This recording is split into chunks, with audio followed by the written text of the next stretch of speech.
नमस्कार दोस्तों, स्वागत है आप सभी लोगों का एक बार फिर से हमारे इस चैनल जेआरएफ विद गुलशन में। जैसा कि हम लोगों ने बहुत सारे टॉपर से जो है बातचीत की। टॉपर बातचीत भी टॉपर सीरीज को आप लोगों ने बहुत ही अ, अच्छा रिस्पांस दिया। जितना मुझे उम्मीद से उससे ज़्यादा रिस्पांस जो है उसमें आप लोगों को मिले, उसके लिए आप सभी लोगों का बहुत बहुत धन्यवाद। अभी वो बातचीत जो है ख़त्म नहीं हुई है। बहुत सारे टॉपर्स जो हैं जिनका अभी एग्ज़ाम चल रहा है, तो वो जो है थोड़े से बिज़ी थे। इस वजह से जो है उन लोगों से मुलाकात जो है नहीं हो पाई। बाकी जैसे-जैसे जो लोग मिलते हैं, उनसे जो है बातचीत किया जाएगा और उस बातचीत को आप तक पहुँचाया जाएगा। अब बात करते हैं कि टॉपर्स से बातचीत करने के बाद मुझे कौन सी 10 बातें जो है वो समझ में आई, जिससे हम लोग बोल सकते हैं कि नेट जेआरएफ का एग्ज़ाम क्वालीफाई करने के लिए 10 मूल मंत्र माना जा सकता है।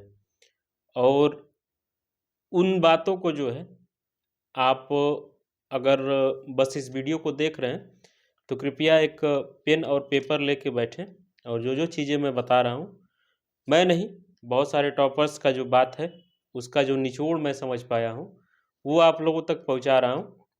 तो उसे जो है आप लोग नोट करते रहिए और इस पे जो है थोड़ा-सा अमल करिएगा, क्योंकि अभी टाइम है।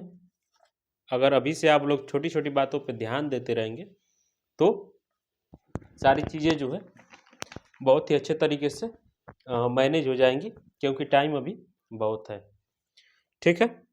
तो आप लोगों से रिक्वेस्ट है कि अगर आप इस वीडियो को सीरियस लेने वाले हैं, तो पेन और पेपर लेके बैठें और जो 10 बातें मैं बता रहा हूँ, उसको नोट ज़रूर करें।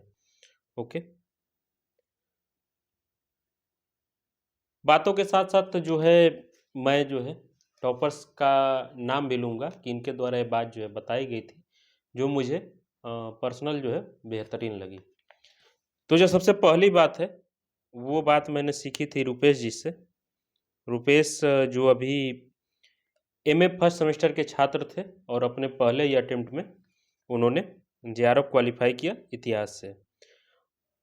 उनकी जो सबसे अच्छी बात मुझे लगी, आप लोग नोट करिएगा, पहला जो है कि एक एम सेट करना। रुपेश ने बताया था कि वो 75 दिन का जो है एक गोल सेट किए हुए थे और 75 दिन के भीतर जो है उन्होंने एक दिन भी मतलब बेमन से पढ़ाई नहीं की। तो उसी तरीके से आप लोग अपने हिसाब से एक एम जो है सेट कर सकते हैं। वो 75 दिन का हो सकता है, 80 दिन का हो सकता है, 100 दिन का हो सकता है, 110 दिन का हो सकता है, 50 दिन का भी कर सकते हैं।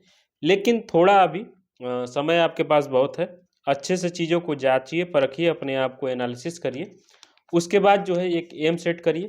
तो सबसे पहली बात जो आप लोग नोट कर सकते हैं कि एक एम सेट करना है। एम सेट करने का मतलब कि मैं जो है 75 दिन 75 डे चैलेंज जो है अगर एक्सेप्ट करता हूँ, तो उसके भीतर जो मैं चीज़ें करने वाला हूँ, वो ज़रूर करूँगा और उसके अलावा जो है मेरे पास और कोई ऑप्शन नहीं है। ठीक है?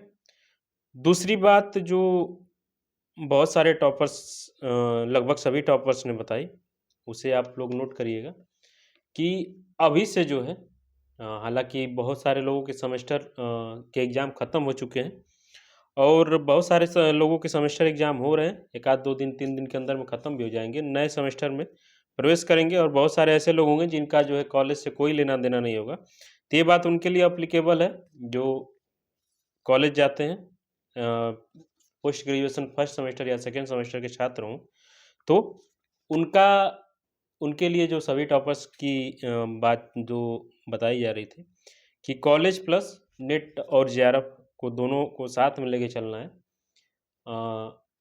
कॉलेज का मतलब कि जो आपका कॉलेज का सिलेबस है, उसको और नेट और जेआरएफ का जो सिलेबस है, उसको एक साथ ले चलने की कोशिश करिए और देखिए कि दोनों में क्या जो है कॉमन है, क्या कॉलेज में ज़्यादा है, नेट जेआरएफ के सिलेबस में जो क्या क्या ज़्यादा है। ये सेकंड पेपर में आपके लिए बहुत ज़्यादा कारगर होगा।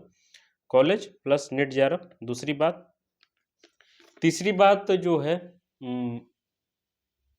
जो बहुत ही इम्पोर्टेंट है कि आप लोगों को अभी 1, 2, 3 दिन का जो है 4 दिन का समय लेके मटेरियल, फर्स्ट पेपर की बात हो या सेकंड पेपर की बात हो, सेलेक्टिव मटेरियल, सेलेक्टिव मटेरियल का मतलब है कि आप किस तरीके से जो है तैयारी करने वाले हैं।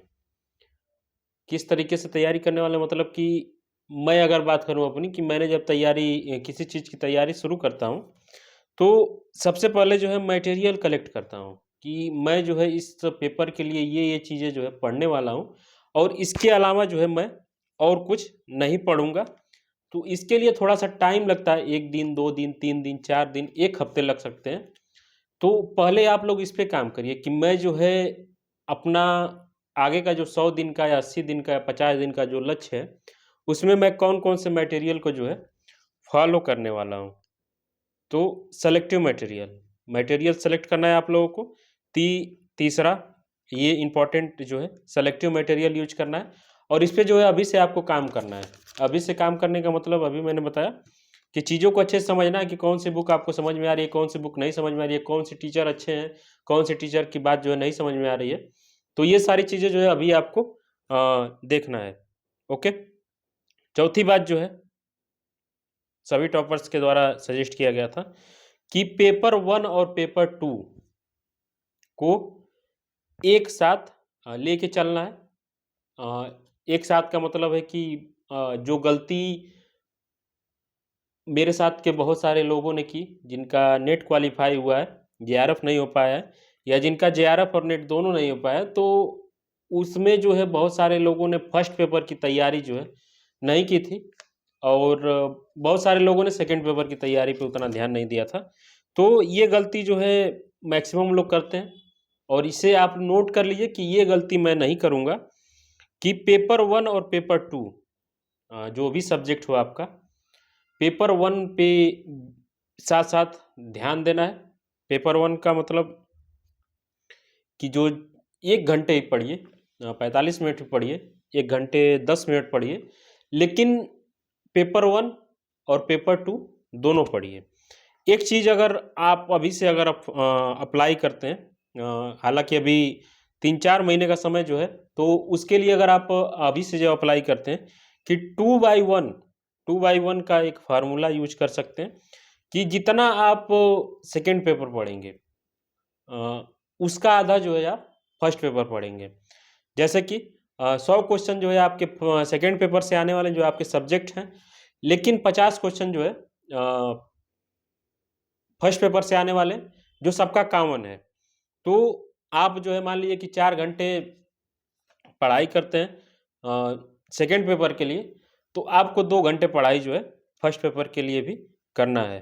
अगर आप 2 घंटे सेकंड पेपर के लिए पढ़ते हैं, तो 1 घंटे जो है फर्स्ट पेपर के लिए पढ़ना है। ये जो है अभी से अगर आप अप्लाई करते हैं, तो 1-2 महीने के अंदर जो है आपका पूरा सिलेबस जो है फर्स्ट पेपर का जो है कंप्लीट हो जाएगा, और बहुत ज़्यादा आपको बाद में जो है चिंता की विषय ये नहीं बनेगी। ओके? तीसरी बात, 5वीं बात जो है, सॉरी, 5वीं बात जो सभी टॉपर्स के द्वारा बताई गई थी, वो थी कि उन लोगों ने नोट्स नोट्स अपना बनाया था। नोट्स का मतलब है कि रफ पे भी नोट्स बना सकते हैं आप लोग, बहुत अच्छे से रिटेन में भी नोट्स बना सकते हैं। नोट्स का मतलब है कि अगर आप 400 पेज की कोई बुक पढ़ते हैं, तो उसे आप अपनी भाषा में 50 पेज में नोट डाउन कर लीजिए, जिससे कि आप उसका रिवीजन बार-बार कर सकें।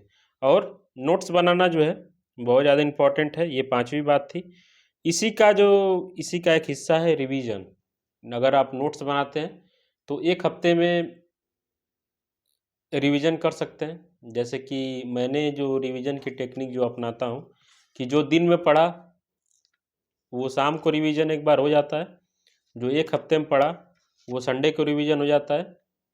जो 1 महीने में पढ़ा, वो सारी चीज़ों को 31 तारीख को रिवीजन कर लेता हूँ, और इन सारे चीज़ों को परीक्षा से पहले लगभग 3 बार, 4 बार, 5 बार, जितना अधिक बार रिवीजन हो सके अपने नोट्स का, अपने मटेरियल का, ना कि दूसरे के मटेरियल का।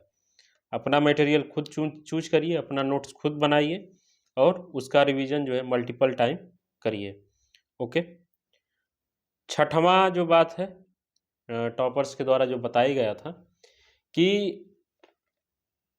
पेपर 1 हो या पेपर 2 हो, दोनों में जो है आपको PYQ previous year question paper जो है इस पे विशेष ध्यान देना है।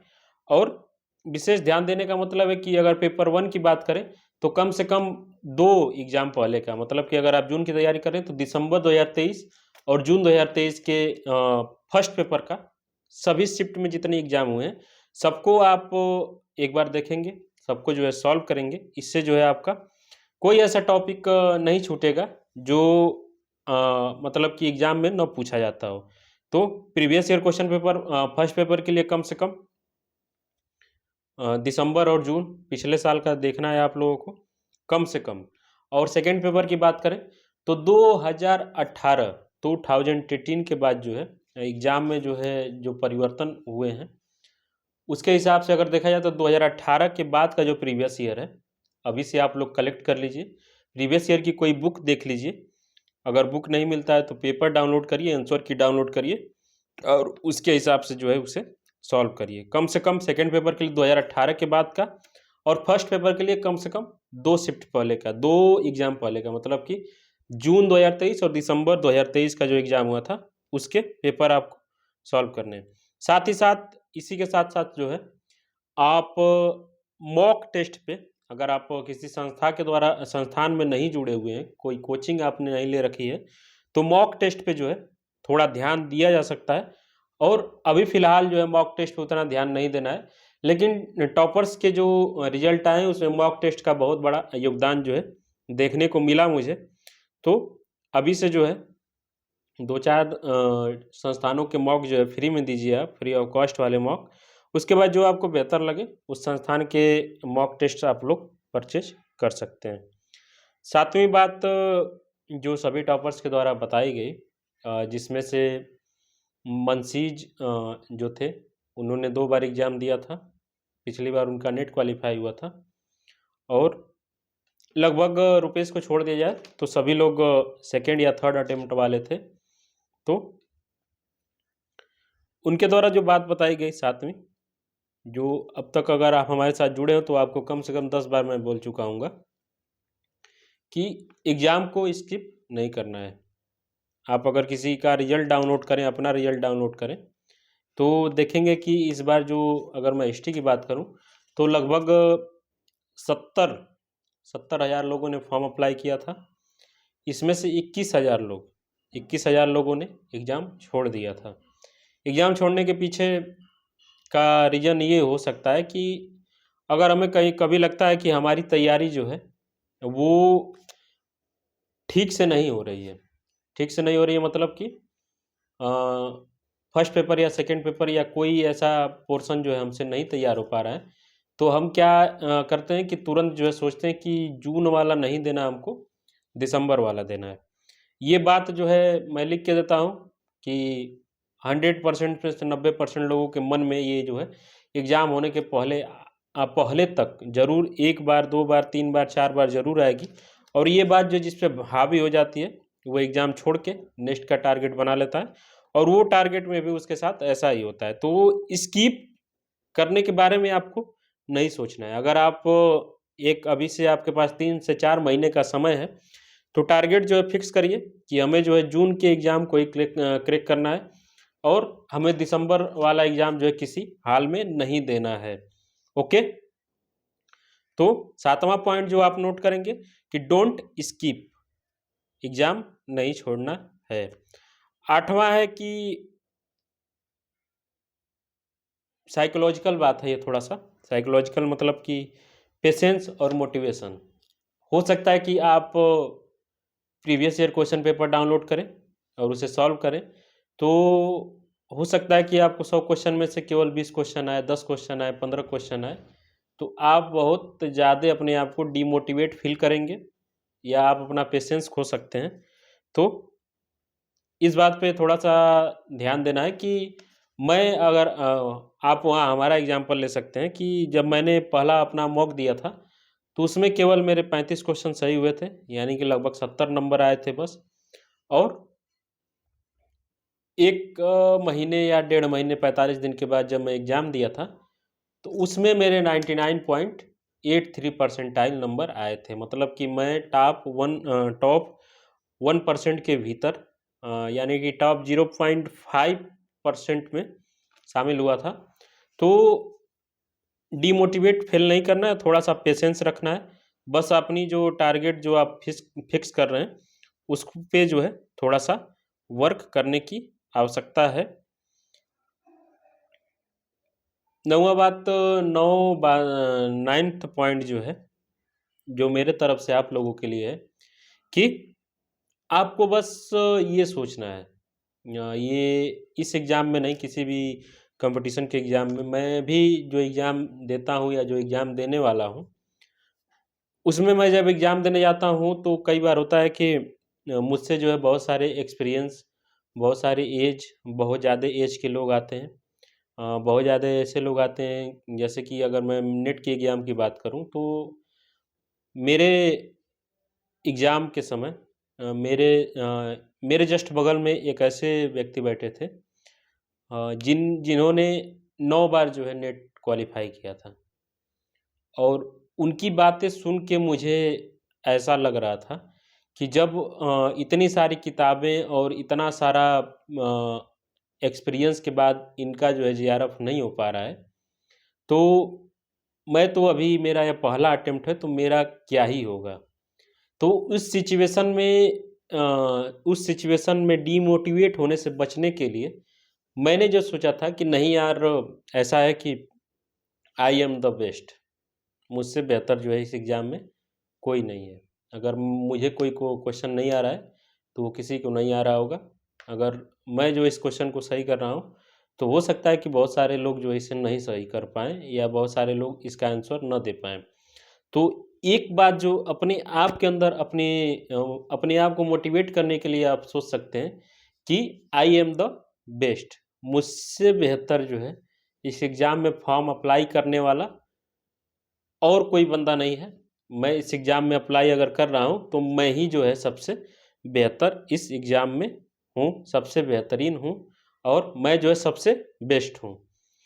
इसके बाद अगर आप लोग इन सारी बातों को नोट कर रहे हो, तो 10वीं बात जो है, वो नोट करिए। You can do it, you can do it. इसके बाद लिखिए कि आई कैन डू इट।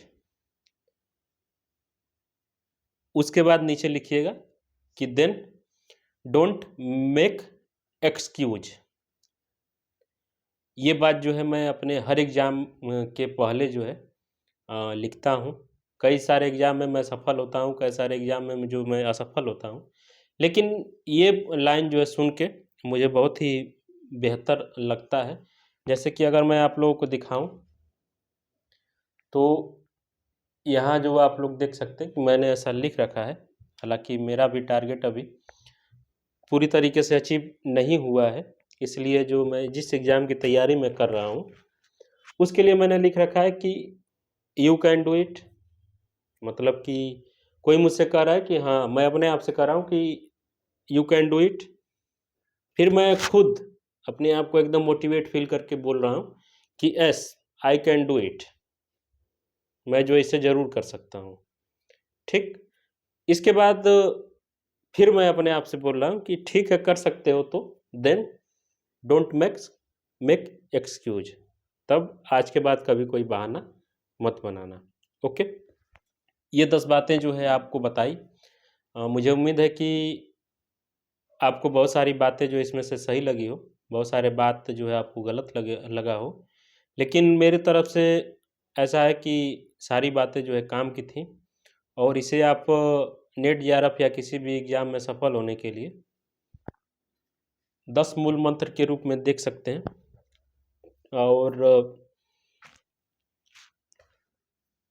इन सारी बातों को अगर आपने नोट किया तो आप लोगों को मेरी तरफ से बहुत-बहुत धन्यवाद। और अगर आप लोग इन सारी बातों को अमल करें और आपके पढ़ाई में या जो भी रूटीन है आपका, जो भी एग्ज़ाम का वो है